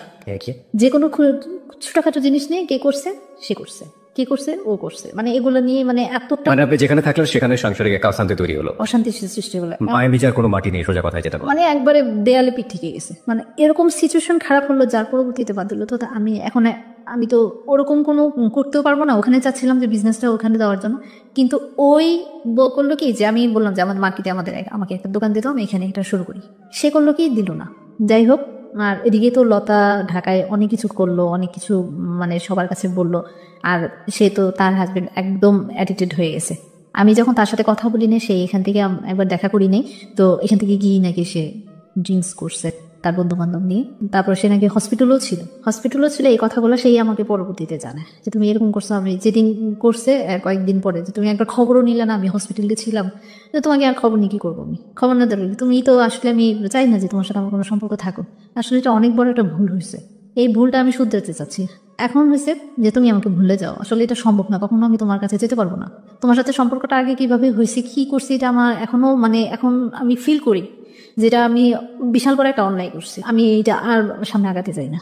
তারপরে সে করলো কি, তার একটা ফোনে তার সাথে কথা, এক অস্ট্রেলিয়ান একটা মেয়ে, অস্ট্রেলিয়া থেকে আসে, কিভাবে তার সাথে কথা হয়েছে আমি তা জানি না। তো ওদের সাথে ওই ফ্যামিলিতে ওই লতা করলো কি, ওর সাথে বললো যে তুমি ওর সাথে বাইরে চলে যাও, তুমি যখন থাকতে পারবে না। তার আগে একটা কথা বলিনি, আমি ভুল হয়ে গেছে এখানে। সেটা হলো কি, যখন আমার ফ্যামিলিতে এই টর্চারিংগুলো, আমার মেন্টালি টর্চারিংগুলো হয়ে দাঁড়ালো, একদিন আমার ভাবি আমার সাথে রাগারাগি করে দূর দিয়ে এসে আমার গায়ে হাত দিল, আমার গায়ে হাত দেওয়ার পরে আমি তো এমনি শেষ। তার মনে যে আমি আরো মানে অস্তিত্বহীন হয়ে গেছি। সেটা মানে নিথক একটা সাধারণ একটা জিনিস নেই, মানে ওরকম কোনো ঝগড়াঝাটি করার মতো কোনো ব্যাপার নাই। তার কথা হলো যে এখন সে কিভাবে আমাকে বের করবে, ওই জিনিসগুলাই প্রতিনিয়ত সব কিছু ব্যাপারে ছোটখাটো জিনিসগুলোতেই এই ঝগড়াঝাটির একটা করলো। তারপর করলো কি, একবার এই ঝগড়ার পরের দিনই আবার ওর ভাইকে, ওর মাকে ঢাকা থেকে নেওয়া আসছে আমাকে মারার জন্য। ভাই আমার বড় বোনকে হুমকি দিয়ে বলতেছে যে আমি যাচ্ছি আজকে ওরে মাইরা, তারপরে ওরে বাড়ি থেকে বাড়ি করবো। ও কেমনে থাকে ওই এলাকায় দেখবো না, আমার বাড়িতে গিয়ে আমাকে এরকম হুমকি দেয়। আমার ভাইয়া খাটের বসে আছে, কোনো কিছুই বলে না। তো ফ্যামিলির এই অ্যাটিটিউড গুলো, আমার আম্মা খুব কান্নাকাটি করছে, অনেকই করছে তাদের সাথে, কিন্তু আমার মা হচ্ছে একটা সহজ। ওই সময়টাতে আপনি কোনো ধরনের কারো কাছে কোনো মেন্টাল সাপোর্ট পাওয়া, শেল্টার পাওয়া কিচ্ছু পাননি? মানে টোটালি আমি অফ করে দিচ্ছি, মাসুদের সাথে যোগাযোগ করা বন্ধ করেছি, তার কাছ থেকে তো একবারে সম্পূর্ণভাবেই আমি দূরে সরে যেতে যাচ্ছি। কারণ এটা ফ্যামিলিতে ছড়ানোর পরেই কিন্তু আমার ভাবির এই রূপগুলো বেড়েছে, মানে এগুলা প্রকাশ করা শুরু করছে সবার কাছে, নোংরা ভাবে আরো কথাগুলো বলতেছে, যতটুকু না হয়েছে তার চেয়ে আরো বেশি বাড়ায় বলতেছে। আর তার মধ্যে সে আবার একটু গেছিল দেশের বাড়িতে যাওয়ার পরে তো সে আরো সুযোগ পাইছে। এমনিতেই তো আমি মানে এটা তার প্রতি হয়েছে ওই যে সেপারেশন হওয়ার পরে, আর জমি জমা নিয়ে যখন আমি আমার ফ্যামিলিতে আমার আপাদের কাছে জানাইছি, তারপর থেকে তার এই রিয়েকশনটা হয়েছে। তারপরে আমি তার সাথে কোনো কথাই আর যোগাযোগ রাখি নাই, করিনি। পরে একদিন 2012 সালের জানুয়ারি মাসে 3 তারিখে সন্ধ্যার দিকে আমার মোবাইলের কল আসে। তো কল পিক করার পরে বললাম যে কে, বললো যে আমি এক হতবাগা না, মানে বললো কি যে মানে কেউ নাই জীবনে, হ্যাঁ আমি একটা অসহায়, মানে এরকম একটা কথা বললো। তো বললো যে আপনি হঠাৎ করে ফোন করে আমাকে এরকম একটা কথা বললেন কেন, অ্যাকচুয়ালি আপনি আমার এই ফোন নাম্বার পেলেন কোথায়? যে আমি আপনার ফোন নাম্বারটা পাইছি, একটা কল দিছি, ওই রং নাম্বারে আপনার নাম্বারে চলে এসেছে। তো রং নাম্বারে গেছে, তা আপনি আমার সাথে এত কথা বলতেছেন কেন? রং নাম্বারে আমি তো বললাম আপনার প্রথম একবার ফোন দেওয়ার পরে আমি কিন্তু পরিচয় দিইনি, আমাকে জিজ্ঞেস করছে আপনি কি, আপনি অমুক। তা আমি বললাম যে না আমি তো এটা না, তো কেটে দিছি। তারপরে আবার সন্ধ্যার দিকে রাতে আবার ফোন দিছি, ঠিক আছে, রাতে ফোন দেওয়ার পরে তাই বললাম যে আপনি কি কোথেকে ফোন দিয়েছেন? তো বললো কি ঢাকা থেকে ফোন দিয়েছি এরকম। আমি একজন লয়ার বললো, হ্যাঁ লয়ার বললো। তো বললাম যে কি ব্যাপারে, কি কথা? আমি এত পেজ বুঝি না, এত কিছু না। আমি ভাবছি হয়তো কোনো ঘটকের মাধ্যমে সেই কথাগুলো। তখন কিন্তু আমার ফ্যামিলি মানুষ আবার এই যে গুলো হচ্ছিল বিধায় আমার বড়াপা আবার চাচ্ছিল যে একটা বিয়ে শাদী হয়ে, তো এইভাবে মনে হয় যে সে নাম্বার পাইছে। যাই হোক, আমি আর তাকে তত কথা বলিনি, শুধু ডিটেলস বললাম। তো বললো কি 3-4 দিন পরে সে আবার কল দিল। পরে আমি তার ডিটেলস অ্যাড্রেসটা জানতে চাইলাম, যে আমরা তো কয়েকজনকে আবার একটু হলো যে এদিক দিয়ে ভাবি আর এদিক দিয়ে বান্ধবী, মানে হয়তো কাউকে দিয়ে আবার কোনো কিছু করতেছে কিনা। তো ও আবার এমনিতে তো চালাক, তো এত কিছু বলে নাই, শুধু বললো যে আমি হঠাৎ করে আপনার নাম্বারটা পেয়েছি, আপনার সাথে কথা বলে ভালো লাগছে। আমি আমার সাথে কথা বলে ভালো লাগছে, আমি আসলে কথা বলতে চাচ্ছি না, না আপনি শুনে নাকি আমার কথা শুনে। তো এই কথা বলার পরে এইভাবে তার সাথে কথোপকথন হয়। জিজ্ঞেস করলাম কোথায়, তার ফ্যামিলি ব্যাকগ্রাউন্ড দিল। মেইনলি হলো কি, সে আমাকে বললো যে 3 বছর আগে আমার ওয়াইফ মারা যায়, আর 2টা বেবি আছে, 2টা মেয়ে। তো আমি তখন আর কোনো কথা মানে একটু হলাম কি যে আসলে তার সাথে কথা বলি, দেখি কই পর্যন্ত আগায়। কারণ আমার ফ্যামিলির অবস্থাগুলো আমাকে মানে একবারে এতটাই খারাপ করে দিছিল বলার বাইরে। তা এখন আমিও চাচ্ছিলাম যে আসলে একটা কিছু এরকম করে হলেও আমি যদি দূরে চলে যেতে পারি, মানে কেন মন থেকে এই জিনিসটা হচ্ছে না। তো আমি তার সাথে কথা বলতেছি, তার ফ্যামিলি ব্যাকগ্রাউন্ড নিলাম, তা আমার ফ্যামিলি সবকিছু আমি তাকে বললাম। বলার পরে সে একটা সম্ভ্রান্ত পরিবারের ছিল। তো তার কথাবার্তা ভালোই লাগলো, কথাবার্তা। সে কি চাচ্ছিল আলটিমেটলি? সে অ্যাকচুয়ালি মানে কি চাচ্ছিল, বিয়ের প্রপোজালটা সে আমাকে সরাসরি দেয় নাই, সে আমাকে অনেকদিন পরে প্রায় জানুয়ারির 3 তারিখে 3-4-5 তারিখ থেকে কথা হলো। তো এরপর থেকে কথা বলতে বলতে ফেব্রুয়ারির মাসের 11 তারিখে আমাদের কলেজ থেকে আমরা পিকনিকে যাবো। তো পিকনিকে যাবো, তো ও তখন বললো কি যে আমাদের এলাকাটা তো একটা পিকনিক স্পট, আমাদের বাড়ি। কলেজ থেকে পিকনিকে যাবেন মানে? আপনি তো তখন পড়ছেন না? হ্যাঁ, আমি তখন উন্মুক্ততে ভর্তি হলাম। তখন আপনি মুক্ততে ভর্তি হয়েছিল? Okay fine. হ্যাঁ, উন্মুক্ত থেকে আমি ওখান থেকে পিকনিকে যাবেন। হ্যাঁ, তো আমি বললাম যে একটা কাজ করো, তোমরা যেহেতু যাবাই, তোমরা তখন আমাদের মধ্যে একবারে ফ্রিলি কথাবার্তা হচ্ছে, কারণ তার ফ্যামিলির সব ব্যাকগ্রাউন্ড আমি জানতে পারছি, সে আমার কথাও সবকিছু জানছে। আমিও তাকে কোনো কিছু লুকাইনি যে আমার এরকম হাজবেন্ড ছিল, আমার এই অবস্থা হয়েছে, আমি এখন এই পরিস্থিতিতে আছি। মানে এটা অনেক পরে অল থিংস ডিটেল, মানে আপনি আমাকে যেটা বললেন বা আজকে যে বিজনেসে যা বলছেন সব বলেছেন। হ্যাঁ, সব বলছি তাকে। ওকে। তার ফ্যামিলিগতভাবে চাচ্ছি তাকে বিয়ে করার জন্য, কিন্তু সে চাচ্ছিল কি যে আমি এমন একটা মেয়েকে বিয়ে করবো যার বাচ্চা কাচ্চা আছে। সেরকম একটা মেয়েকে বিয়ে করতে। ওকে। তারপরে তার সাথে কথা হলো, এর মধ্যে কিন্তু আমার ওই যে মাসলের আবার যাওয়া আসা, সে মাঝে মধ্যে প্রায় সময় আপনাদের গ্রামে দেখা করতে পারতো না, আমার ডাইরেক্ট কলেজে চলে যেত। যে শুক্রবার দিন ক্লাস থাকতো, শুক্রবার দিন আমার সাথে দেখা করতে যেত, আমি দেখা করতাম না। একদিন দেখা গেল কি যে আমি ওই দিন যাইনি, কলেজেই যাইনি, কলেজে সারাদিন থেকে ওই দিন পরে বিকালে চলে আসছিলাম। তো কাউকে তো চিনে না, কাউকে কোনো কিছু জিজ্ঞেস করতে পারে। লতার কি অবস্থা? লতা কি সংসারটাকে ভেঙে ফেলেছিল? না, তারপরেও সে আঁকড়ে ধরে সে আছে।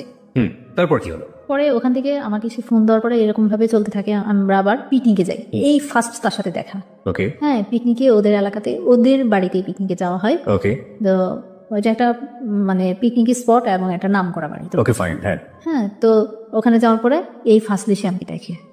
তার সাথে সাথে আমার তার 2জন মুরব্বীর সাথে ফোনে কথা হয়। হ্যাঁ, সে নানা ডাকে তাদেরকে এরকম। তো তাদের মুরব্বীদের সাথে কথা বলার পরে তো ওনাদেরকে দেখানোর পরে ওনারা বললো তো হ্যাঁ ভালোই, তো খারাপ না, হ্যাঁ ঠিক আছে, তুমি এটা প্রস্তাব করতে পারো। আপনি তখন কি জেনেছেন যে আপনার কাছ থেকে নাম্বারটা কিভাবে পেয়েছি, আপনার নাম্বারটা কিভাবে পেয়েছি? আমি তাকে অনেক অনেক বলেছি, কিন্তু সে কোনোভাবেই বলে না। আচ্ছা। হ্যাঁ, তো আমি বললাম যে কিভাবে, বললো যে এমনি রং নাম্বারে চলে গেছে, সে আমাকে প্রথম ফোনটা করিয়ে একটা অন্য নামে ডাক দিল। ওকে ফাইন, সেটা তো আমরা প্রথমে বুঝেছি, কিন্তু পরবর্তীতে গিয়ে নিশ্চয়ই আপনি আবিষ্কার করতে পেরেছেন। এটা বিয়ের পরে আবিষ্কার করতে। মানে লেটস আপনি বিয়ে করলেন, কতদিন পরে বিয়ে করেছিলেন? মানে জানুয়ারির 3 তারিখে তো তার থেকে কথা শুরু হয়, তো ওই 2012 সালে 24 এপ্রিল 24 এপ্রিল আপনি তাকে বিয়ে করলেন। এবং আপনি বোন থেকে কি তাকে রিসিভ করেছিলেন নাকি শুধু একমাত্র ফ্যামিলির এই টর্চারিং এর কারণে আমি ফ্যামিলি থেকে বাঁচতে চাইছিলাম, যে আসলে আমার এখানে আর থাকাটাই অসম্ভব হয়ে পড়ছিল, এবং যে কারণে আপনি বিয়েটা? হ্যাঁ, তারপরে আমি এই প্রস্তাবটা যখন সে আমাকে প্রায় 3-4 মাস পরে সে আমাকে প্রস্তাব দেয় যে আমি আসলে একই লাইনে আছি, আমাদের যেহেতু নাই, আমার ওয়াইফ তো আমাকে তো বিয়ে করাবে, আর তোমাকে তার এইভাবে রাখবে না, তোমাকে তো বিয়ে দিবে, ঠিক আছে। আমাকে দেখানোর পরে সে আমাকে প্রস্তাবটা দিল। তা আমি বললাম কি যে এইভাবে তো আর হয় না, আপনি একটা কাজ করেন, আপনি আমাদের বাড়িঘর এসে দেখে যান। হ্যাঁ, আমি যখন তাদের এখানে গেলাম, ওইটা দেখার পর দেখি যে আমরা ওই তুলনায় কোনো কিছুই না। তো ওকে বললাম কি যে আপনি এসে আগে দেখে যান, দেখে গিয়ে আমার ফ্যামিলি আছে, আমার মামারা আছে, বাবা যেহেতু নাই, তো আর আমার বড় আপা আছে, তাদের সাথে কথা বলেন। তো আমার এই কথা বলার অনেকদিন পরে সে আমাদের দেশে বাড়িতে গেল। তারপর ও তো আগেই বললো যে আমি শুধু একমাত্র বিয়ে করবো একটা মেয়ে, আমি তোমাকে বিয়ে করবো, তোমার কোনো কিছু আমার দেখার দরকার নেই। তবুও দেখার দরকার আছে। এই বিয়েটা কি পারিবারিক ভাবে হয়েছিল? পারিবারিক, আমার ফ্যামিলি মানুষ জানতো। এখানেও আমি একটা প্রতারিত হই। সে বলেছে তার ফ্যামিলি মানুষ সবাইকে জানাইছে, কিন্তু ফ্যামিলি মানুষরা ওদেরকে বলছে ঠিক আছে, কিন্তু তারা কেউ এটা অ্যাকসেপ্ট করে নাই। তো আমার বললো কি যে তারা এই কারণে অ্যাকসেপ্ট করে নাই, কারণ তোমার 2টা বাচ্চা আছে, এই জন্য, নিলে আর সবকিছু ঠিক ছিল। বিয়েটা হওয়ার পরে কি হলো? বিয়ের পরে আমি প্রায় তার এখানে গেছি অক্টোবর দিকে। তো ওইখানে বাসায় দেখি যে বিভিন্ন ধরনের বিভিন্ন সমস্যা, ওখানে তো তারা মানবেই না, এই বিয়ে তারা অ্যাকসেপ্টই করে নাই, তো আনুষ্ঠানিক ভাবে কোনো কিছুই হবে না। তখন সে আমাকে অনেক বুঝালো, ঠিক আছে বাদ দেবে বলে, আমাদের তো এখনো বয়স হয়ে গেছে, এত কিছু আর করার দরকার নেই, সংসার করবো এখন আমরা করবো, আমাদের ছেলে মেয়েরা মানুষ হবে, তাই বড় ছেলে মেয়ে কত বড় ছিল? বড়ই ছিল, 13-14 বছর ছিল। 13-14 বছর ছিল। একটাই মেয়ে? দুটো মেয়ে ছিল। হ্যাঁ, এই জন্য আরেকটু বলে যে মেয়েদের বিয়ে দিলে শ্বশুর বাড়িতে চলে যাবে, আসবে যাবে, এরকম। মেয়েরাও তো সাধারণত ওরাও প্রথম প্রথম আমাকে অ্যাকসেপ্ট করে নাই।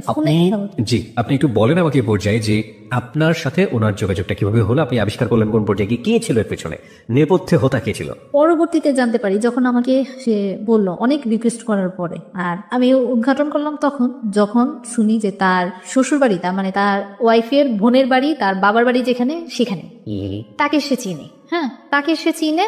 চেনার পরে তখনই আমি বললাম যে তাহলে তুমি এখান থেকেই আমার নাম্বার পাইছো, তাছাড়া তো আমার কোনো মাধ্যম নেই তোমাকে ফোন করার। আমি তো ভাবছি যে হয়তো কোনো ঘটকের মাধ্যমে হয়তো তুমি পাইছো। ওকে। হ্যাঁ, বললো যে পরে সে স্বীকার করলো, আসলে মিথ্যা বললে তো আর লাভ নেই, ঠিক আছে হ্যাঁ সত্যটা এখন স্বীকার করি, হ্যাঁ সেই আমাকে নাম্বারটা দিছে। তা আমি বললাম যে কিভাবে নাম্বার দিল, কিভাবে কেন আসলো তোমার কাছে? সে তো সবসময় আসতো, সে তো অন্য টাইপের মেয়ে ছিল। তো আমি আর তার সম্পর্কে এখন আপাতত বলতে যাচ্ছি না। তো যে সে সবসময় আসতো আমার সাথে কথা বলতো এই ব্যাপারে। এখন অনেক আইসা কান্নাকাটি করলো যে আমার হাজবেন্ডকে তো এরকম একটা মেয়ে পছন্দ করে, এসে পাগল বানায় ফেলছে, এসে দেখেন আপনি কিছু করতে পারেন কিনা। তখন বলে কেউ মেয়ের নাম্বার দাও আমাকে। এভাবেই সে আমার নাম্বারটা নিয়ে নেওয়ার পরে কথা বলতে বলতে হাজবেন্ডকে পাগল করে বলছে, মানে হচ্ছে লতা। হ্যাঁ, লতার কাছ থেকে নাম্বারটা নিয়ে আসে। ওকে। লতার কাছ থেকে সেইগুলো জানতে পারি। তারপর বিয়ের পরে অনেক দিন কেটে যায়। আমি ওই বাসায়, আর তার ফ্যামিলি মানুষ যেহেতু এটা মানতেছে না, তা আমার ফ্যামিলি থেকে এটা একটা প্রেশার আসছে ওর উপরে যে তাহলে আপনি এটা করলেন কিসের জন্য? হ্যাঁ, আপনি জানেন আপনার ফ্যামিলির মানুষ এটা নেবে না, মানবে না, তো কেন অসহায় একটা মানুষ মেয়েকে আপনি এরকম একটা করলেন? তো আমার আপাকে অনেক বুঝাইলো যে আপা আপনি নিয়ে টেনশন করেন না, আমি ওকে মাথায় করে রাখবো, এই ব্যাপারে কোনো টেনশন করার দরকার নেই, কারোর উপর কেউ কথা বলার কোনো সুযোগ দেবো না তাকে। তো জাস্ট ফাইন। এখন যেহেতু হয়ে গেছে, এখানে তো আবার আরেকটা কিছু করা যায় না, সেকেন্ড টাইম। তো আমি এটা আমাকে বললাম যে থাক, যা হয়েছে হয়তো আমার কপালে ভাগ্যই এমন ছিল। আমার মনে তো ওইটাই যে আমি তাকে আসলে কষ্ট দিচ্ছি, এটা আমাকে তখন থেকে আমি ফিল করা শুরু করছি যে আসলে ওই কষ্টের কারণেই কিন্তু আমি এই জিনিসগুলো আমার হচ্ছে। মানে আপনার হাজবেন্ডকে কষ্ট দিয়েছেন সেটা? আমার হাজবেন্ড প্লাস লতা দুজনকে আপনি কষ্ট দিয়েছেন যে কারণে আপনার লাইফে দেয় আমার লাইফে। আমি না হলে সেকেন্ড ম্যারেজ এরকম হবে, ওর ফ্যামিলি এটা অ্যাডজাস্ট করবে না কেন? আর নোট অন দ্যাট পয়েন্ট প্রিয় শ্রোতা, সেকেন্ড যে ম্যারেজটা হলো সেখানে কিন্তু ওনার আপনার তার পরিচয় দিতে কোনো সমস্যা হতো না, কারণ সে লয়ার ছিল, তার অনেক প্রেস্টিজ ছিল, সম্ভ্রান্ত পরিবার ছিল। কিন্তু আপনি পরিবার কি পেলেন?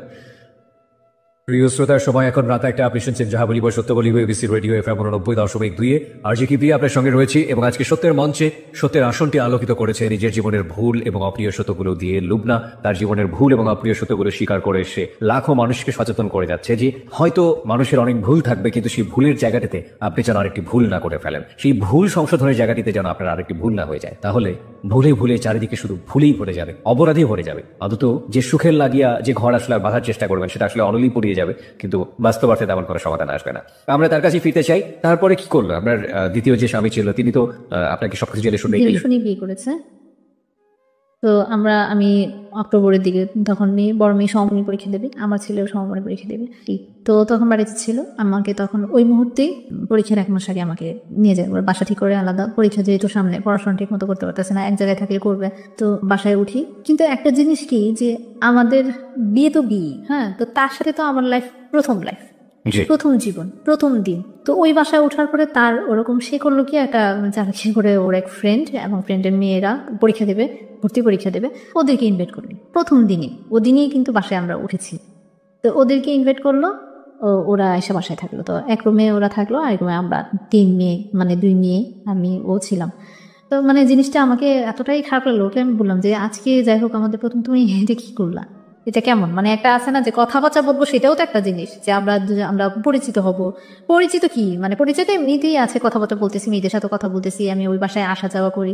কিন্তু নতুন বাসা, নতুন নিয়েছি, একটু গোছানোর ব্যাপার আছে, একটা হুট করে মেহমান নিয়েছে, আমি জিনিসপত্র কিভাবে রান্না করবো, কি দিয়ে রান্না করবো, কি করবো না করবো, সবকিছুতে তো একটা মেন্টাল ব্যাপার আছে। কোনো কিছুই তো আমি করতে পারবো না, কোনো সমস্যা হবে না। অ্যাকচুয়ালি তার মেন সমস্যা হলো যে, যেটা আমি পরবর্তীতে জানতে পারি, সে একটা মেয়েকে বিয়ে করে, খ্রিস্টান মেয়ে। তার ওয়াইফকে প্রথম ওয়াইফ থাকাকালীন তাদের বাসায় কাজ করতো মেয়েটা, ইস্টার্ন একটা মেয়ে, ওই বাড়িতে আসা যাওয়া করতো। তার ওয়াইফ আবার নিতান্ত একটা ভালো মানুষ ছিল, অনেক ভালো। তার ফ্যামিলিতে তার যতটুকু ব্যাকগ্রাউন্ড, আমি তার এগুলো যেভাবে বের করেছি, ওনার এগুলো আমি সব কিছু জানছি। এবং ফ্যামিলি মানুষের কাছ থেকে, আমার জানার কাছ থেকে, ওনার কাছ থেকেও তার প্রশংসা সবসময় প্রতিনিয়ত শুনতাম। আমার শাশুড়ি সবসময় কান্নাকাটি করতো। আপনি কি জানলেন ওই রাতে যে সে? ওই রাতে জানি না, মানে এটা জানছি পরে। সে মানে খ্রিস্টান একটা বউদার ছিল, মানে ওর ওয়াইফ থাকাকালীন তাকে বিয়ে করে না, মানে পরকীয়া ভাবে তাদের সাথে এরকম সম্পর্ক ছিল, মানে অনেক একবারে জটিল ঘটনা ওগুলা। ওর কারণেই তার প্রথম ওয়াইফ মারা যায়। তারপর খ্রিস্টান হয়ে থাকা অবস্থায় আপনাকে আবার বিয়ে আমাকে করেছে। বিয়ে করে। কিন্তু তাকে জানা নেই, কিন্তু তাকে এমন ভাবে আমাকে সম্পূর্ণ, আমি ওখানে যে বুঝতে পারি যেটা আমাকে সম্পূর্ণ সে ইউজ করছে, এক সন্তানদের জন্য আমাকে ব্যবহার করছে। তাদের বাসায় এখন একটা মানুষের দরকার, ওই বাসায় সে থাকতে পারতেছে না তার ফ্যামিলির সাথে, কারণ এগুলো নিয়ে প্রতিনিয়ত তাকে কথা বলছে। তাকে বিয়ে করার কথা বলছে, সে করতেছে না। ওই যে এমন একটা কাকে বিয়ে করার কথা বলছেন? মানে আমার সেকেন্ড হাজবেন্ডকে। ওনার সাথে তো আপনার বিয়ে হয়ে গেল, ফ্যামিলি তো জেনে জানাজানি হয়ে গেল, তারপর আবার তার সাথে তার কার বিয়ের কথা বলছেন? ঠিকই, ওকে, আগে থেকে ওইখান থেকে বের করে দেওয়ার জন্য, সে সংসার করার জন্য তাকে প্রেশার দেওয়া হচ্ছিল। কিন্তু সে এমন একটা, আমার মতো এমন একটা মেয়ে, বোকা মেয়ে খুঁজে পাচ্ছিল যে তার ছেলে মেয়ে আছে, ওইটাই তার একটা, আমার একটা দুর্বল পয়েন্ট। সে ভাবছে যে এটা আমার একটা দুর্বল, যে আমার বাচ্চাদের জন্য বাধ্যতামূলক। আরেকটা হচ্ছে যে সে তো আগে থেকেই লতার সাথে তার পরিচয়, লতার কাছ থেকে সে সব খবর জেনেছে। তো এর চেয়ে দুর্বল জিনিস তার নাই। আলটিমেটলি আপনার গৃহ পরিচারিকা যেটাকে বলে, এক ধরনের সার্ভ করার একটা মানুষ দরকার ছিল, সেভাবে আপনাকে নিয়ে গেছে। নিয়ে গেছে। ওকে, তারপর কি হলো? তো ওখানে আস্তে আস্তে মানে সবার সাথে পরিচয় করাই দিচ্ছে, জানাচ্ছে। কিন্তু এদিক দিয়ে দেখা যায় কি যে সে বাসায় যদি, ঢাকায় যদি থাকতেছে 2 দিন, 3 দিন সে দেশে থাকতেছে। কি ব্যাপার, আমি এখানে নতুন আসলাম, আমি চিনি না, জানি না। তুমি মানে একটা আছে না যে একটা ভালোবাসার ওরকম কোনো কিছুই তার কাছে পাচ্ছিলাম না। তো আস্তে আস্তে আমি বড় মেয়ের কাছেই জানতে পারলাম তোমার আম্মু কিভাবে মারা গেল। মানে কারণ সে তো তখন একটু বুঝে, ক্লাস 3-তে না 4-এ যখন তখন পড়ে, তখন তার মা মারা যায়। তো ওর কাছে আস্তে আস্তে জানতে জানতে জানতে জানতে পরে এগুলা সে ডিটেলস আমাকে সব বললো, যে আর আমাকে আম্মু বললেই ডাকতাম। পরবর্তী তার আম্মু আম্মু বলে আমার সাথে অনেকটা ফ্রি হয়ে গেছিল। আর ছোট মেয়ে তো একবার পাগল, কোনো কিছু হলেই আম্মু। আর বড় মেয়ে হয়েছে কি, সে তো অনেক কিছু বুঝে। যখন ওর ফ্যামিলিতে যেত, ফ্যামিলি দ্বারা উল্টাপাল্টা একটু কথা বলে আইসা আমার সাথে 2 দিন কথা বলতো না। পরে আবার দেখা গেল যে আসলে তারা যে কথাগুলো বলতেছে তার কোনো কিছুই না, আমি তো তাদের সাথে ফ্রিলি। তো যখন আমি এটা জানতে পারি যে তার একটা খ্রিস্টান আছে, তখন আমি বললাম যে তুমি আমাকে এই জিনিসটা জানালে না। তুমি জানো যে আমার সন্তান আছে, আমি তাদের জন্য যেভাবে হোক কোনো কথা তো আমার লুকাই নেই। তুমি যদি আমাকে তখন বলতা যে আমার এটা আছে, তুমি কি মাইনা থাকতে পারবা? আমার প্রথম স্ত্রী কিন্তু এইভাবেই মানতে পারে নাই, সে চলে গেছে ভিতরে ভিতরে। তাই এখন তুমি কি চাও যে আমি এটা ভিতরে ভিতরে যন্ত্রণা সহ্য করে এরকম একদিন সরে যাই?